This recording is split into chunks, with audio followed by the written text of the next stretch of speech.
Hello and welcome back to the channel. Today we're going to be talking about the McPlant burger. Is it really a healthy option or is it just more junk food? Now you may have friends and family that think that by eating this thing they're going to get healthy or lose weight, and I just want to see what's really in this, and let's discuss what the McPlant burger is really made of and whether any of that stuff is actually healthy for you to consume. We've got a lot of information to cover, so let's get started. Today I want to cover another topic that's related to sort of plant-based diets, and this is the failed experiment with the McDonald's McPlant burger. So the story is that somehow if a burger is made of plants that it's healthier for us, and is that really true? All right, so right off the bat, you can see the news that's breaking here. Beyond Meat stock falls after conclusion of McDonald's McPlant test. Now, McDonald's said it has concluded its U.S. testing of the McPlant burger. Analyst research reported some lackluster demand for the meatless burger, which is made of, well, it's basically made using Beyond Meat patties. McDonald's sells this McPlant burger in Europe already in some markets, but it hasn't announced any kind of nationwide launch here in the United States. Now, it was trialing this, and you can see that shares of Beyond Meat fell 6% morning trading after it was announced that the test was concluded, and that beyond that, neither McDonald's nor Beyond Meat had announced any kind of plans for additional testing or a launch. That doesn't sound good. McDonald's first tested the meat-free burger in 8 restaurants in the U.S., and then it rolled it out to about 600 different locations to learn more about consumer demand for the item. And what consumer demand for the item was pretty much non-existent. McDonald's restaurant employees told JP Morgan analyst Ken Goldman that the burger didn't sell well, potentially putting a nationwide launch in jeopardy. Now, like I said, the burger is selling in some other places like, international markets like Sweden, Denmark, Austria, and the Netherlands and United Kingdom. But right now, there's no plans to roll it out here. So what happened? Well, first of all, I want you to think about this. Now, McDonald's. Here is a restaurant that is not exactly associated with fine dining or, fine culinary tastes or anything like that. I mean, it's fast food, right? This is also a restaurant and corporation that managed to sell millions of pink slime burgers to people, and they ate them. They ate them up. But for whatever reason, they couldn't make these Beyond Meat burgers palatable enough for people to want to eat them. Their chicken nuggets are famously created using some sort of weird chicken slurry. Because if you look at them, you pull them apart, there's no actual meat that you can discern. You can't see any, threads of muscle or anything. It's just this gelatinous blob that's coated in, whatever and fried up. So since McDonald's isn't actually known for fine dining, it's a little disturbing when they can't even sell this McPlant burger because people don't like the way that it tastes. And that's what's going on here. If people don't like the way something tastes, they're not going to eat it. So from there, why don't we talk about first, is meat actually the problem, right? How can this... why are we, when we look at burgers and say, well, burger's unhealthy, why do we focus in on the meat? Let's keep in mind that a hamburger is essentially a processed food item because it's got the sauces and it's got the bun, which are processed, foods, and then it comes with a side of French fries. So what does all that boil down to? Well, all of that boils down to things that we haven't historically eaten, seed oils, for example. Those are something that have only been around for the last 100 years, and those seed oils are found in the buns. Refined grains and beans, which contain anti-nutrients, those have only been around for about 25,000 years when we first started agriculture.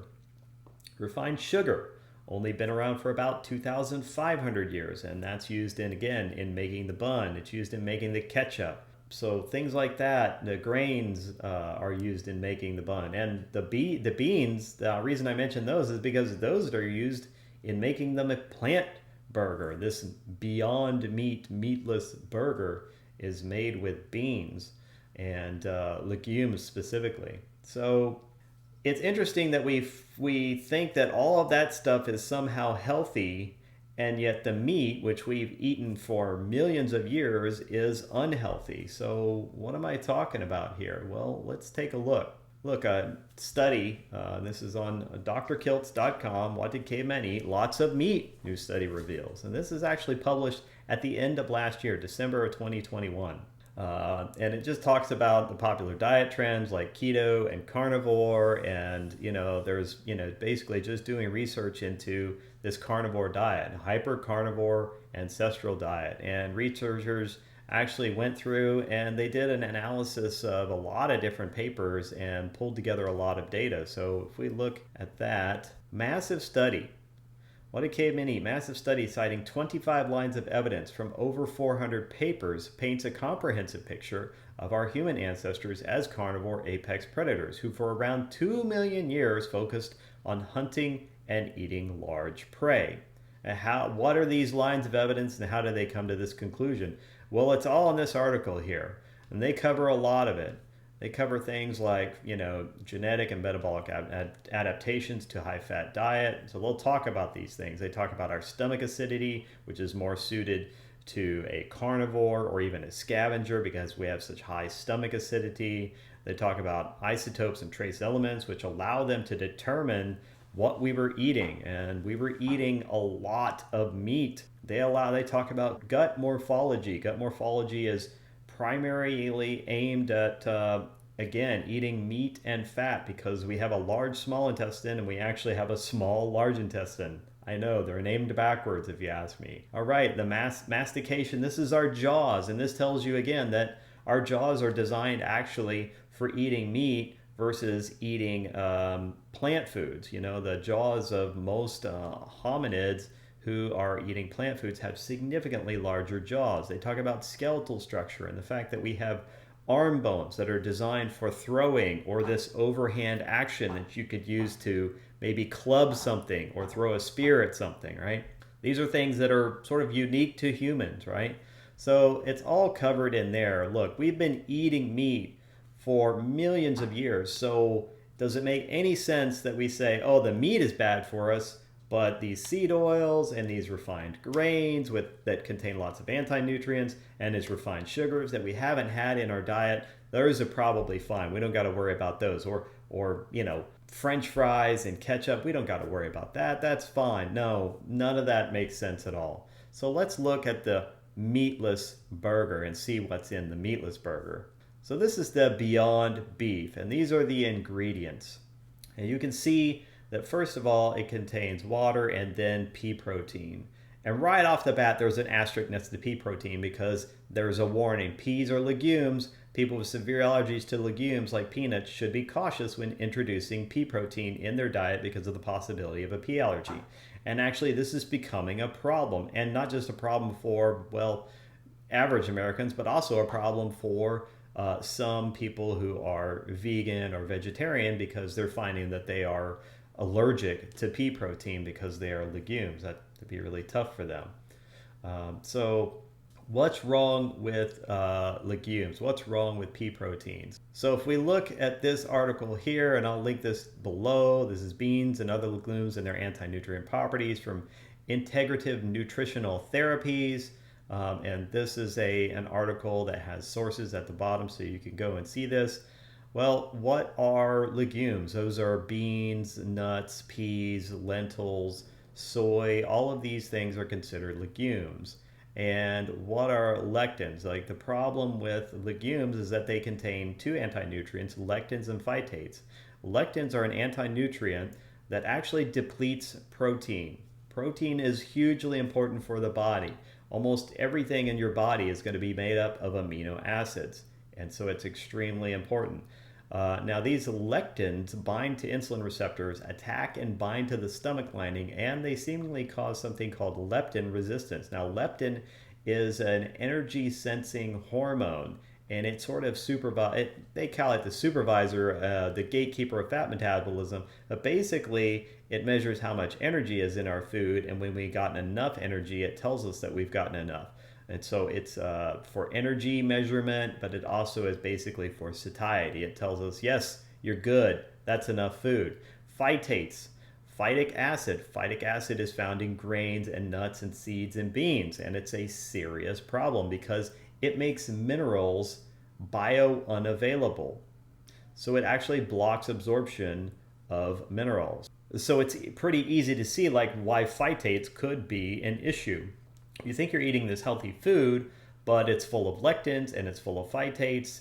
They can basically be prohibiting any absorption of protein or minerals that come with that supposedly healthy food. Additionally, these foods can be triggering for the immune system. We shouldn't be digesting or eating lectins at all. They often produce antibodies because they're considered a foreign protein. And as a result, they can sort of send the immune system into overdrive. Another thing is if we consume grains, which also contain lectins, grains and lectins from grains can also create a leaky gut, and that allows proteins that aren't meant for us to digest to enter into our body. They actually cross the barrier between the gut, and they do that when they're not supposed to, and it will trigger the immune system further. So this can cause all sorts of issues. You can see symptoms here range from skin rashes, brain fog, moodiness, fatigue, digestive issues, increased mucus production, more skin issues, IBS, dental issues, tooth decay, inflammation is a big one. So let's go back. We've talked about the pea protein. We're only on the first ingredient. Well, what about the next one? Canola oil. Canola oil is an essential fatty. It contains essential fatty acids like omega-6, but it contains really high amounts of them. Now, don't be fooled by fancy words like expeller press. This canola oil is still industrially processed. It goes through all the processes of chemical solvent extraction and bleaching and deodorizing to make it palatable so that it can be used in foods. And that's a real problem because it's an industrially processed oil that contains very fragile fats in it that are then damaged by these processes. So not only do you have damaged fats, but you have way too much of omega-6. Now, why is that a problem? You can see from this article here, omega-6 fatty acids and inflammation. You can see that omega-6 fatty acids contain arachidonic acids and makes a significant contribution to the fatty acids present in the membrane phospholipids of cells involved in inflammation. Right there, it's basically telling you that these are going to trigger inflammation. Contrastingly, there is also evidence that a high omega-6 fatty acid diet inhibits the anti-inflammatory effect of omega-3 fatty acids. Now, the reason why is because omega-6 and omega-3 fatty acids, as I've talked about before, compete for the same metabolic pathway. So if you're flooding your system with omega-6 fatty acids, it really doesn't matter how many omega-3 fatty acids you're getting. Your body's not going to be able to process as many of them. Okay, what are the other issues with this beyond burger? I mean, we're just scratched the surface. Well, look, it's got rice protein. Rice protein, well, that sounds pretty good. That's got to be good for us, right? Not so much. So if we look at the DIAS score, we can see that this is the digestible indispensable amino acid score. And this is giving us a ranking of how much or how well the amino acids are utilized in these different foods. And it basically represents how complete the amino acids are and whether they're in an appropriate ratio for us. So let's say there's some that aren't fully used and there's extra stuff left over at the end. That may be because we didn't have the right ratios of amino acids in that. Now we have 9 essential amino acids that we must get in our diet. We also have 11 other common amino acids that we can produce if we get those essential amino acids. Now, most animal foods will have actually both. They'll have the essential amino acids and the non-essential amino acids, which is great for our body because then it doesn't have to spend energy to make the non-essential amino acids. It's already getting them. It's like free of charge, right? This is a bonus. Well, when you start looking at other things like pea protein, you can already see that it's only a good. And then when you see pea protein concentrate, you can see that that's even worse. That is even worse ranking. This means that there are things missing from these proteins. Well, what about rice protein? Well, rice protein concentrate is a 37. That means it's terrible. And rice, just cooked, whole rice, is only a 59. So you can see right off the bat, that indicates that these proteins from peas and rice are missing amino acids, or they're not going to have the amino acids in the right ratios, so they're going to be poorly utilized. Your body's not getting enough of the essential amino acids, and as a result, it can't make the non-essential amino acids, or it can't use all of the amino acids in combination because it's missing key essential amino acids that it needs to be able to use those non-essential amino acids. What other things does it have? Out of the 21 ingredients in this, like compare that to beef, which has one ingredient. Out of this, it's got 21 ingredients. Natural flavors, dried yeast, cocoa butter, methyl cellulose. It also contains potato starch, salt, potassium chloride, and you'll find out in a minute why the potassium chloride's in there. Apple extract, pomegranate concentrate, sunflower lecithin. People on the carnivore diet, when they get rid of foods that have lecithin in them, they find out then that they're actually sensitive to this stuff. Vinegar, lemon juice. Here's the interesting part, vitamins and minerals. Now let's pay attention to the vitamins and minerals that are included, that are specifically added. And why are they added? They're added to make this appear like it's a nutrient-dense food when it's actually nutrient deficient. Now these vitamins and minerals, we've already discussed how the anti-nutrients are going to be blocking the absorption of some of these minerals. And the protein, which is already poorly utilized because it's an incomplete protein. And then on top of that, these minerals aren't even great versions of minerals. They're minerals that are being added to this, but they're not necessarily the bioavailable minerals that our body wants to have. We got zinc sulfate, we got niacinamide, we've got pyridoxine hydrochloride, which is B6, we've got cyanocobalamin, which is B12, and then we've got calcium pantothenate. So why are these specific things added? Well, let's go and look at the nutrition facts. And this is where you get the food label comes in. This food has been specifically engineered so that when you look at the food label, you see a bunch of numbers. And that makes people feel all warm and fuzzy, like this has got a lot of nutrients in it.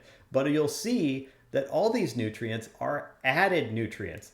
Calcium, potassium, from the potassium chloride, niacin from the niacinamide, vitamin B6, we just talked about that, vitamin B12 from the cyanocobalamin, the pantothenic acid is added, zinc is added. All of this, look, this food is devoid of nutrients. It's a junk food. That's a definition of junk food.